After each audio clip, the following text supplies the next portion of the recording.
World of Warfare presents The Siege of Sevastopol. By the summer of 1940, Europe stood at the mercy of Adolf Hitler. France and the Low Countries of Belgium, the Netherlands and Luxembourg had fallen to the Nazis in a mere 6 weeks of Blitzkrieg chaos, while Britain stood alone against the overwhelming might of German ground and air forces. With much of Western Europe now in his possession, Hitler turned his eyes eastward toward the vast, resource-rich, and ideologically despised Soviet Union. And while Stalin's Red Army was vast, it was also plagued by inexperience, poor leadership, and antiquated artillery, planes, and armored vehicles. In Hitler's view, the German state was not an economic or social entity, but a racial one, affirming that the only way to revitalize Germany was an insistence on Aryan purity and the removal of non-Aryan races. He also called for Lebensraum, or living space, which saw the need for Germany to expand eastward into Russia by pushing out or eradicating both Jews and the Slavic people. Hitler went on to write that the nationalization of our masses will succeed only when, aside from all the positive struggle for the soul of our people, their international prisoners are exterminated, making a clear reference to his future plans for a final solution. Before the invasion began, Soviet leader Joseph Stalin refused to believe that Germany would renege on the Molotov-Ribbentrop Soviet-German Non-Aggression Pact of 1939, believing that he would at least receive some kind of preemptive offer of peace from Hitler before any military aggression would take place. In what historians now brand as a fool's errand, Stalin received some 90 warnings of an impending invasion, opting to dismiss all of them as unrealistic, given the Nazis' commitment of men and resources in the Western Front. In Hitler's mind, however, he never intended to keep the peace with Russia, since he believed that communism was a Jewish conspiracy and that the Slavic people were racially inferior. He also believed that the Soviet military had been hollowed out and compromised by Stalin's purges of the 1930s, leaving both the country and its military at a critical point of collapse. Once Adolf Hitler had made his decision to invade Russia, thereby enlarging his footprint of aggression into a two-front war, the German assault on Russia was by every measure an astounding success, at least until Hitler's advance stalled in the grips of a Russian winter. Named after Holy Roman Emperor Frederick Barbarossa, known as Redbeard, who had embarked on a religious crusade to the east centuries earlier, Operation Barbarossa stands as the largest invasion in world military history, and perhaps the single most important reason why Hitler and the Nazis lost World War II. Commencing with Blitzkrieg precision on June 22nd of 1941, Barbarossa would see 3 million Wehrmacht fighters push into Russia, more than 75% of the German army at the time, employing 600,000 vehicles and an equal number of horses, including 3,500 tanks and 2,700 aircraft. Much like Barbarossa's crusade in 1188, Hitler envisioned his own crusade under Operation Barbarossa, this time one of racial purity, conquest of new lands, and the final destruction of communism. On June 22, 1941, German panzer groups poured into Russia, quickly overwhelming poorly organized Soviet border defenses, while destroying nearly half of the entire Soviet air fleet on the ground before pilots could get airborne. By the end of June, some 3.8 million Axis forces had poured into Russia along an 1,800-mile front, and while occupying the Crimean Peninsula had not been high on Hitler's short list of objectives on the Eastern Front, war leaders within his German High Command highlighted the region's strategic importance after Soviet bombers launched from the Crimea raided the Romanian oil fields at Ploiești in June of 1941, depriving the Germans of desperately needed fuel. In response, Hitler made the capture of Crimea and its vital Soviet naval port of Sevastopol his number one strategic imperative in sustaining his pan-European war machine. For the Soviets, the defense of Crimea held both symbolic and practical weight, for the fortress city of Sevastopol was home to the Black Sea Fleet. Ringed by coastal artillery batteries and underground magazines carved into solid rock, even before the German invasion began, Sevastopol's defenses had ranked among the most advanced in the Soviet Union, since in Soviet dictator Joseph Stalin's mind, the loss of Sevastopol was akin to losing a major capital city. As a result, from October of 1941 to July of 1942, the German 11th Army, led by brilliant yet controversial General Erich von Manstein, waged one of the most complex and brutal sieges of the Second World War, marked by towering guns, cliffside defenses, punishing naval duels, amphibious supply runs, and one of the most intensive bombardments in world military history. Previously the Chief of Staff of Army Group South, Manstein assumed command of the 11th Army on September the 12th of 1941, maintaining his hawkish belief that his conquest of the Crimea would be swift and decisive, since Soviet forces had been shattered across the southern Ukraine since the start of Operation Barbarossa, as well as the fact that most Soviet forces were hundreds of miles away, defending the collapsing Soviet front.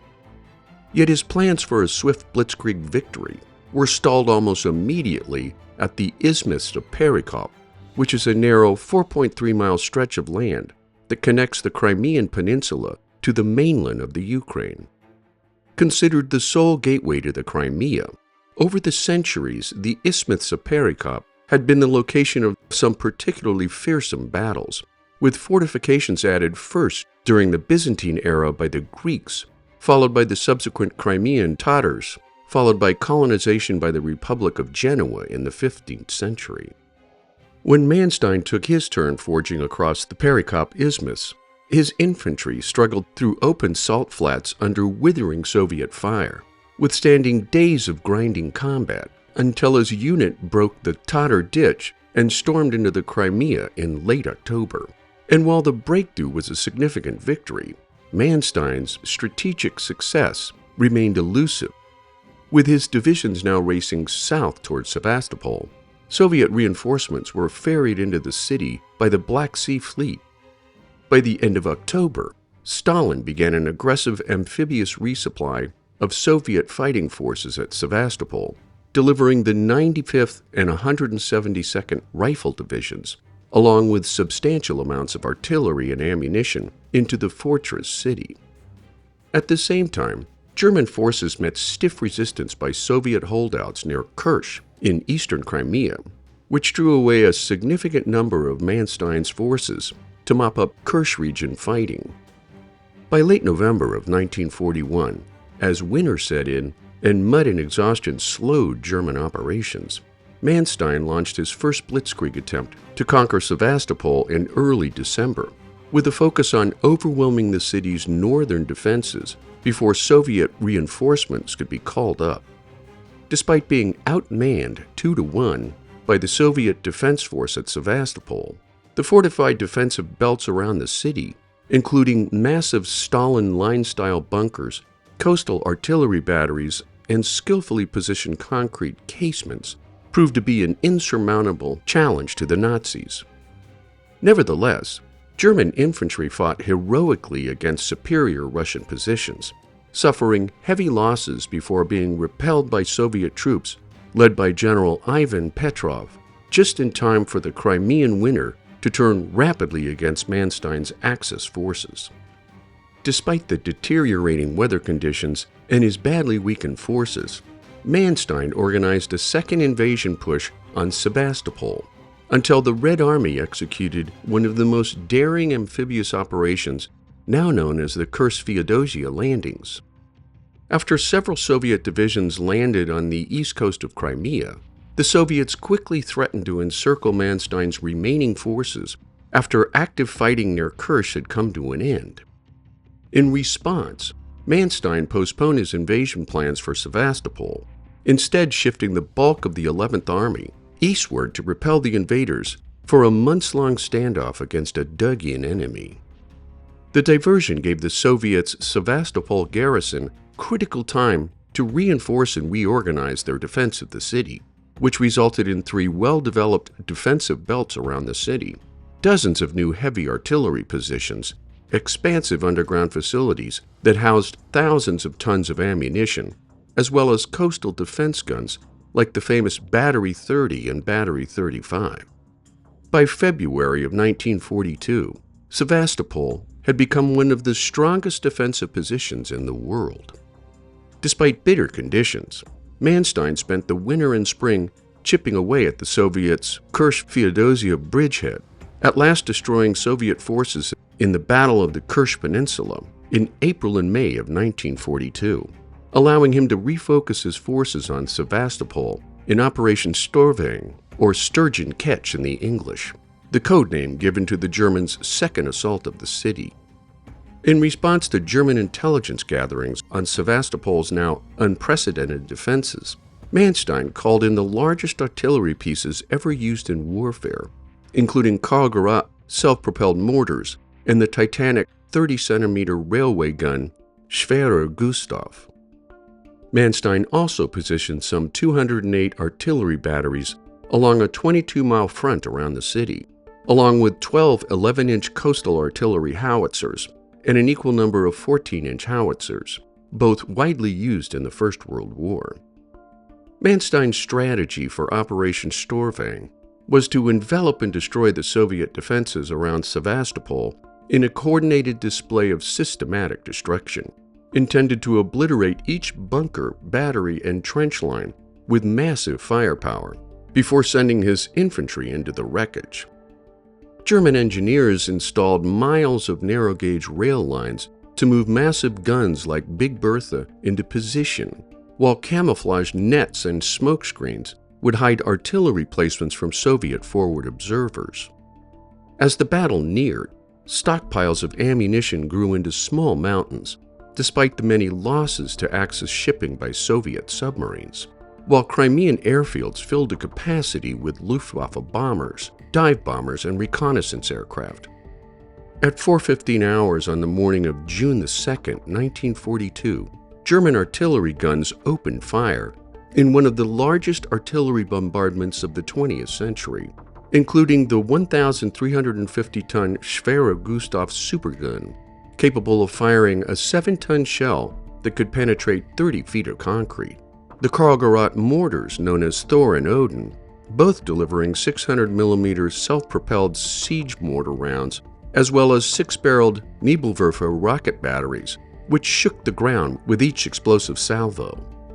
Manstein's systematic bombardment campaign focused first on the northern defensive line made up of Fort Stalin, Fort Molotov, and Fort Siberia, followed by coastal batteries, airfields, naval installations, and supply dumps, supported by thousands of sorties flown by the Luftwaffe, who employed Ju-87 Stuka dive bombers, He-100s, and Ju-88s to level entire hillsides.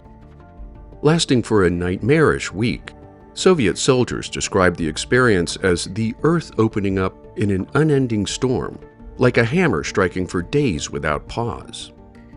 On June 7th, German infantry stormed across the northern defensive sector in the Battle of the Northern Forts, each previously mentioned fort consisting of interconnected bunkers, trenches, underground passages, reinforced concrete barracks, and anti-tank positions. Despite a week of intensive bombardment, many bunkers at each fort remained intact, leading German forces to fight bunker by bunker with flamethrowers, explosives, and smoke grenades, oftentimes engaging Soviet defenders in hand-to-hand combat. For the Soviet defense, General Petrov relied heavily on well-placed minefields, resilient command tunnels, constant artillery support from naval guns, as well as critical supplies and reinforcements ferried in by destroyers, transports, and submarines, while Soviet aviation attempted repeated but costly raids on German artillery positions, only to lose to the Luftwaffe's battle-hardened fighter pilots. despite the Soviets' tenacious resistance. By mid-June, German forces had seized key high ground positions around the city, allowing Manstein to shift his troops to the southern and eastern defense sectors, leading to the Sapun Ridge struggle beginning on June 18th, when German and Romanian troops launched a string of assaults on Sapun Ridge and its surrounding fortifications. Manstein once again began his Sapun Ridge offensive with artillery and aerial bombardments in advance of his ground assault, facing off with dogged Soviet resistance and repeated counterattacks that led to egregious casualties on both sides of the conflict. The Germans then attacked Batteries 30 and 35, where the Soviets' massive 305mm guns were housed in armored turrets that could withstand astonishing punishment. Yet Luftwaffe dive bombers and pinpoint-accurate German artillery eventually damaged their fire control systems, penetrated ammunition stores, and crippled vital mechanisms, until the guns at last fell silent in late June. Their destruction symbolized the collapse of the city's outer ring of defenses that would ultimately lead to the city's final collapse in late June and early July of 1942. By June 26th, Manstein's forces had breached the city's southeastern defenses as they closed in on the port and city center. Realizing the defense of Sevastopol was about to collapse, the Black Sea Fleet began evacuating command staff, specialists, and select personnel, only to look on helplessly as their evacuation ships were decimated by German artillery and the Luftwaffe. After the Nazis cut off resupply shipments from the Caucasus, thousands of Soviet soldiers, sailors, and civilians found themselves trapped in a no-man's land of fear, death, and destruction. On June the 30th, Malakov-Kurgan, the hill dominating the eastern part of Sevastopol, fell to the Germans, giving Nazi artillery full command over the now fallen city. Manstein launched his final assault on July 1st and 2nd against exhausted Soviet defenders whose resistance among the ruins of Sevastopol was fragmented and desperate at best.